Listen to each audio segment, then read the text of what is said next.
अस्सलाम वालेकुम व्यूअर, मैं हूं डॉक्टर बिलाल अहमद राना और आप लोग देख रहे हैं हैंडसम माइंड टीवी चैनल। मुझे उम्मीद है मेरे तमाम व्यूअर खैर व आफियत से होंगे और आज हम बात करेंगे फिजियोलॉजिकल इफ़ेक्ट ऑफ फास्टिंग। रोज़ा के तबई असरात क्या होते हैं। रोज़ा के जितने ज़्यादा फिज़िकल इफ़ेक्ट्स होते हैं वो हमारी ज़िंदगियों में जितने फ़ायदे लेके आते हैं हमारी सोच से ज़्यादा है। पहले तो मैं बताता हूँ कि रोज़े में होता क्या है। जब बंदा फास्टिंग की हालत में होता है तो पहले 1 वीक के राउंड अबाउट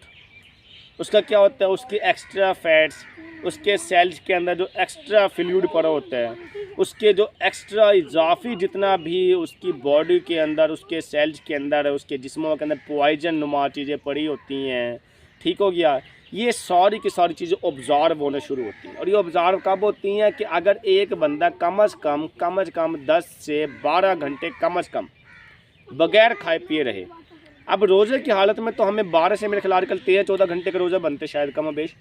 ठीक है। तो रोज़े की हालत में हम 12 घंटे से ज़्यादा चले जाते हैं। इसलिए जो फिज़िकल इफ़ेक्ट्स ऑफ फास्टिंग है उसके मुताबिक पहले हफ्ते तक वो जो जिस्म की एक्स्ट्रा चर्बी वगैरह, फैट्स वगैरह, एक्स्ट्रा कैलोरीज़ वगैरह, एक्स्ट्रा वो चीज़ें बाकी पॉइजन के वगैरह जितनी भी चीज़ें हैं वो ऑब्ज़र्व होती हैं। उसकी वजह से क्या होता है, हमारे जिस्म के ऊपर असरात, हमारा आहिस्ता आहिस्ता आहिस्ता आहिस्ता बीपी लो होगा, सर्कुलेशन स्लो हो जाएगी, जिस्म ढीला हो जाएगा, मसल के अंदर अकड़ाव का एहसास होगा, पट्टियाँ में खींचे हुए होने का एहसास होगा। हमारे सारे 11 सिस्टम, दिल का, जिगर का, मैदे का, गुर्दे का, फेफड़े का, ये अपनी एनर्जी को थोड़ा थोड़ा कम करते करते करते करते हमारे जिस्म को बिल्कुल ढीला सा कर देते हैं। और हमें ये एहसास होता है बस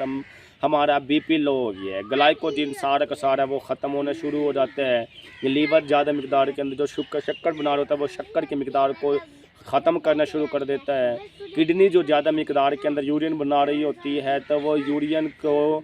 सफाई करना शुरू कर देती है, जिससे किडनी जो गुर्दे होते हैं वो साफ़ होना शुरू हो जाते हैं। हार्ट जो ब्लड सप्लाई करना शुरू हो जाता है तो वो इतनी देर भूखा प्यासा रहने की वजह से वो अपनी ताकत लगा चुका होता है, जिसकी वजह से वो हार्ट की जो सर्कुलेशन, हार्ट से निकलने वाली जो ब्लड सर्कुलेशन है वो थोड़ी सी स्लो हो जाती है। स्टमक जो हमारा ये सुकून की हालत में होता है फास्टिंग के बाद,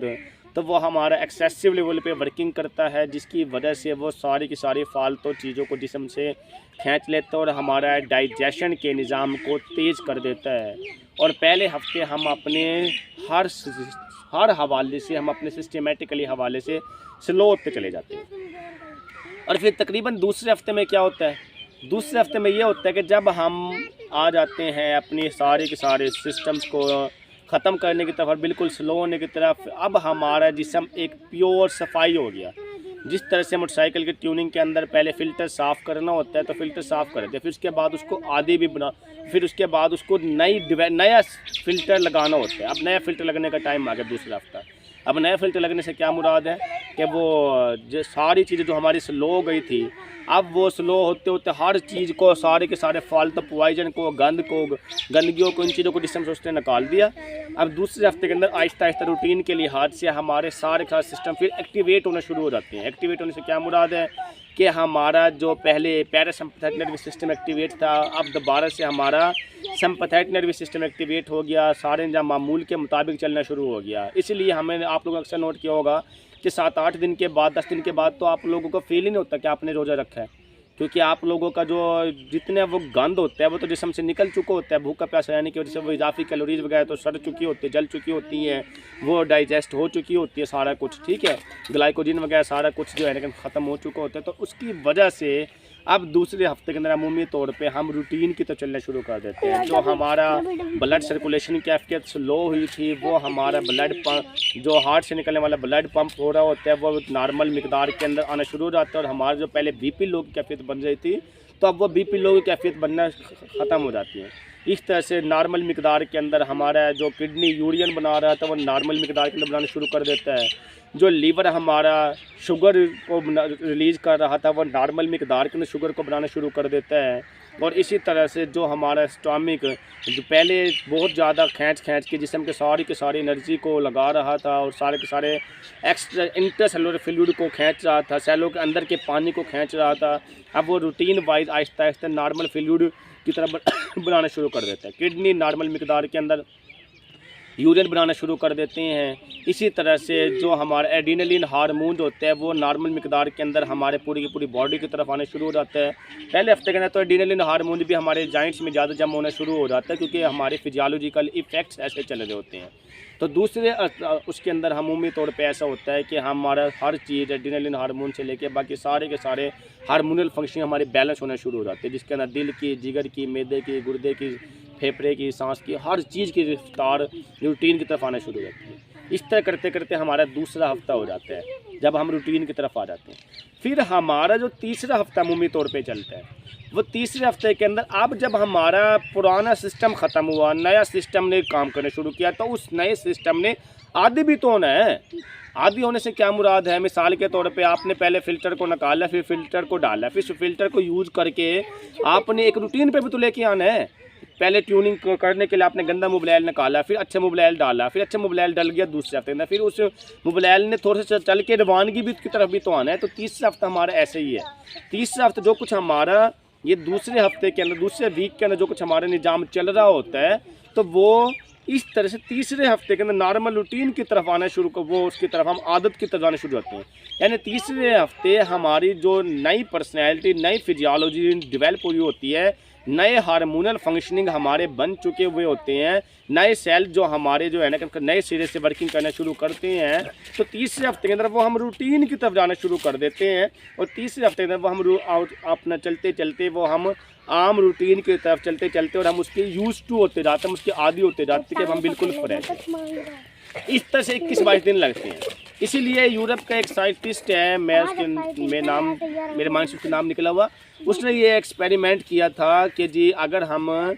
एक बंदे को 21 से 22 दिन के अंदर, अगर हम उसको 21-22 दिन तक 10-12 घंटे या 14 घंटे तक अगर हम उसको फास्टिंग में रखते हैं, ना कुछ खाने के लिए देते हैं, ना कुछ पीने के लिए देते हैं, तो उसके जिस्म से कैंसर का इलाज मुमकिन है। और वो कैंसर का इलाज ऐसे ही करता था यूरोपियन साइंटिस्ट कि वो कैंसर के इलाज के लिए रोज़े रखवाया करता था और कम से कम 12 घंटे राउंड अबाउट इसके कम और बेश वो रोज़े की हालत के अंदर रखा करता था। ठीक है, तो उससे उस कैंसर के जो एक्स्ट्रा ट्यूमर बना हुआ होता था, जो एक्स्ट्रा मैस बना हुआ होता है, बॉडी में कहीं भी हो सकता है एक्स्ट्रा मैस, वही ट्यूमर है, वही सारा कुछ एक मिसाल के तौर पे, ठीक है, तो वो उसको जो है ना क्या नाम उसको ख़त्म होने का उसको मौका मिलता है और उस ट्यूमर के अपना रिलीज़ होने का, और वो आहिस्ता आहिस्ता आहिस्ता आहिस्ता वो रूटीन की तरफ जाने का मौका मिलता है, क्योंकि वो सारा पॉइजन है, तो सारा पॉइजन ही ख़त्म होना होता है वो। तो वो उस थ्योरी के अकॉर्डिंग में अगर हम देखें तो वाकई ही ये बात सामने आती है कि 21 दिन तक राउंड अबाउट तकरीबन रोज़ा रखने से हम अपने जिस्म को रूटीन की तरफ ले आते हैं और हमारे जिस्म से जितनी भी वाकई सारे के सारे कोई कैंसर नुमा कोई थे, कोई नॉन कैंसरियस ट्यूमर बने हुए थे, कोई ब्रेन में किसी के मसला था, किसी के हार्ट में, दिल में, जिगर में, मैदे में, गुर्दे में, किसी का ब्लड प्रेशर का मसला था, किसी को शुगर का मसला था, तो वो अमूमी तौर पे 21-22 दिन तक वो चीज़ रूटीन की तरफ आ जाती है और हम रूटीन के अंदर ढल चुके होते हैं। फिर आखिरी जो हफ्ता होता है, तो उस हफ्ते के अंदर वो सिर्फ़ और सिर्फ ऐसे ही हमारे निज़ाम चलते, उसके अंदर बहुत ज़्यादा तब्दीलियाँ रूनमा नहीं हो रही होती, बल्कि पहले 3 हफ्तों के अंदर खातिर खा तब्दीलियाँ रूनमा हो रही होती है। आखिरी जो हफ्ता होता है तो वो तो हम जिस तरह से बन चुके होते हैं, बजाय इसके कि हम 21-22 दिन के बाद एकदम से खाए पिएंगे तो हमारा सिस्टम ख़राब हो सकता है सारा, बड़ी मुश्किल से हमने ठीक किया था। तो आखिरी हफ्ता तो वो हमें उस चीज़ को कवर अप करने के लिए होता है, ताकि वो हमारे जो सिस्टम नया डेवलप हुआ, नए हार्मोन डेवलप हुए, नई फिजियोलॉजी डेवलप हुई है, नए सेल्स की नए सिरे से वर्किंग शुरू हुई है, तो वो आखिरी हफ्ते तो सिर्फ वो उसको एक ठहराव का शिकार करता है, ऐसे कह लें आप उसको। इस तरह से हमारा पूरा का पूरा महीना निकलता है। और ये जो पूरा का पूरा महीना निकलता है, ये आपकी ज़िंदगी के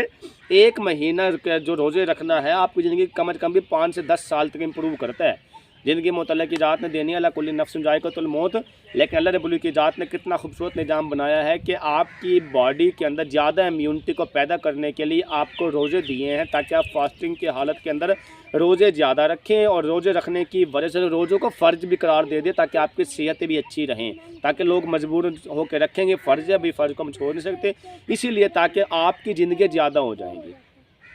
तो इसीलिए ये सारी की सारी फिजियोलॉजी है जो कि रोज़े यानी फिर फास्टिंग की हालत के अंदर होती है। इसके साथ साथ जो लोग बीमारी की वजह से रोज़ा नहीं रखते, अव्वल में तो कोई भी बीमारी ऐसी नहीं है जो रोज़े पे मजबूर करके भी ना रखें। मसलन मेरे एक गायनेकोलॉजिस्ट डॉक्टर से वास्ता पड़ा, तो वो डॉक्टर ने कोई 10 मिनट मुझे जो है ना क्या नाम उसके इस बात के ऊपर हमारा डिस्कस हुआ कि कोई भी औरत अगर जिसके पेट के अंदर बच्चा है तो वो औरत रोज़ा उसको चाहिए वो रखे, कोई पानी की कमी का चक्कर नहीं है। जो लोग कहते हैं भाई पानी की कमी हो जाती है, बच्चे पे इफेक्ट करते, ये होता है वो होता है, तो सारे टोपी ड्रामे हैं। इसीलिए अगर पेट के अंदर बच्चा है और अगर एक औरत तो उसकी प्रेगनेंसी की हालत के अंदर है तो उसको चाहिए कि वो रोज़े रखे, कोई उसका कुछ नहीं बिगाड़ सकता, बल्कि उसके बच्चे के लिए बेहतर होता है, कोई नुकसान वाली बात नहीं है। तो ये बात सुन के मैं भी बड़ा हैरान सा हुआ। आखिर उसकी फील्ड है, गायनेकोलॉजिस्ट है, तो एक लिहाज से बात ठीक भी है, और जो चीज़ हमारे फ़ायदे के लिए अल्लाह रब्बुल इज़्ज़त ज़ात ने बनाई है तो वो नुकसान कभी दे नहीं सकती। दूसरी चीज़, जिनको शुगर वगैरह होता है और वो कहते हैं मुझे तो शुगर है, मुझे तो बार बार जो है ना भूख लगती है, प्यास लगती है, ये होता है वो होता है, तो मैं शुगर की वजह से रोज़ा नहीं रख सकती, मैंने तो शुगर की ग्लूकोफेज वगैरह खानी होती है, गोलियां वगैरह मेडिसिन वगैरह, तो वो भी गलत करते हैं। क्योंकि आपने देखा होगा कि जो इंसान का ब्लड शुगर रैंडम होता है, अगर आप इसको फास्टिंग की हालत में देखें तो वो 60 से लेकर 120 तक होता है, और अगर आप इसको आफ्टर डाइट देखें, आफ्टर ईटिंग देखें, खाने के बाद जो तो वो तकरीबन 120 से 180 तक होता है। तो फास्टिंग की हालत में आपका शुगर लेवल कम हो रहा है, इसका मतलब इशारा किस तरफ है? इसका मतलब इशारा इस तरफ है कि अगर आपको शुगर लेवल ज़्यादा है और अगर आप शुगर लेवल को कम करना चाहते हैं तो फिर आप फास्टिंग करें, फिर आप रोज़े रखें। आपके रोज़े रखने की वजह से, आपके फास्टिंग के अंदर आने की वजह से तो आपका शुगर लेवल भी आपका आहिस्ता आहिस्ता आहिस्ता कम होते होते वो आपको शुगर की बीमारी से निजात तक दिला सकता है। बिल्कुल इसी तरह से अगर एक बंदे के मुंह के कैंसर है, मुंह के अमराज हैं, कोई सिगरेट पीने वाला बंदा था, कोई और तंबाकू लेने वाला बंदा था, या अगर एक बंदे को मैदे के कैंसर है, मैदे का अल्सर है, वो राइजिक 20 के कैप्सूल या मिप्राजोल या कोई और ऐसे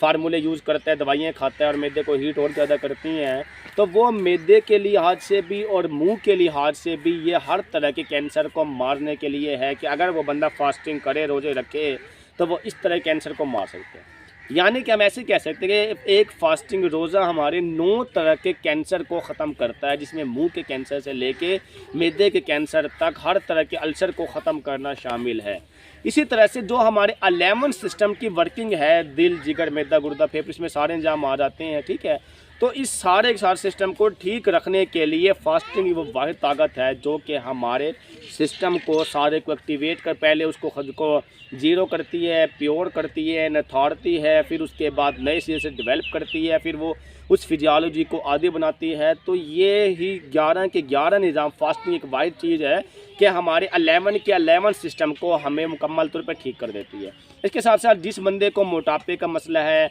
जिस बंदे को एक्स्ट्रा फैट्स का मसला है, उसके जिस्मों के ऊपर चर्बी चढ़ी हुई है, जिस बंदे का पेट बाहर निकला हुआ है, इस तरह की बीमारियों के लिए भी रोज़ा फास्टिंग एक वाहिद ऐसी चीज़ है जो कि इसके पेट को अंदर करने से लेकर और बाकी उसके जिस्म की चर्बी ख़त्म करने तक वो हर चीज़ के अंदर इफ़ेक्टिव साबित होता है। किससे मुख्तसर ये कि जिस्म रोज़ा एक मुकम्मल हमारी बॉडी की ट्यूनिंग है जो कम व बेश 5 से 10 साल तक हमारी बॉडी के अंदर इम्प्रूवमेंट लेके आती है। अब जिस बंदे को फिजियोलॉजी से का समझ आती है, साइंस की समझ आती है, तो वो बंदा तो मेरी बात से इत्तफाक करेगा, और उसके बाद जो बाकी रोज़े हैं, एटलीस्ट हमारे बाकी रोज़े 2 हफ्तों के रोज़े रहते हैं कम बेश, तो वो बाकी रोज़े रखने की कोशिश करे और वो बाकी रोज़े रखे, ठीक है। और जितने आप रोज़े रखते हैं उतना आपका फ़ायदा होता है। अगर एक बंदे नहीं भी रखे तो वो अभी रखे ताकि वो अपनी बीमारियों से जान छुटा सके। अगर आपने बीमारियों से बचना है तो उसका सबसे बेहतरीन तरीक़ाकार ये है कि वो फिजियोलॉजी आप फास्टिंग को देखे समझे, मेरी बातों को देखे समझे सुने और उसके मुताबिक वो अमल करे ताकि आपकी ज़िंदगी के अंदर हर तरह की बीमारियों से ख़त्म हो सके। अगर आप लोगों को फिजियोलॉजी आप फास्टिंग समझ में आ गई है तो ये वीडियो आप अपने दोस्तों को भी सुनाएं और उनको समझाएं जी फास्टिंग की फिजियोलॉजी क्या चीज़ है और हमें किस तरह से साइंटिफिकली हमारी ज़िंदगी के अंदर इम्प्रूवमेंट ला सकती है। अगर ये वीडियो आपको अच्छी लगी है तो आप लोग अपने दोस्तों में शेयर करें, हमारे चैनल को लाइक करें, सब्सक्राइब करें, बेल आइकन को दबाएं ताकि बर वक्त आप लोगों तक हमारे तमाम वीडियो मौसूल हो। इसके साथ आप अपना ख्याल रखिएगा, इजाज़त दीजिएगा, अल्लाह हाफ़िज़।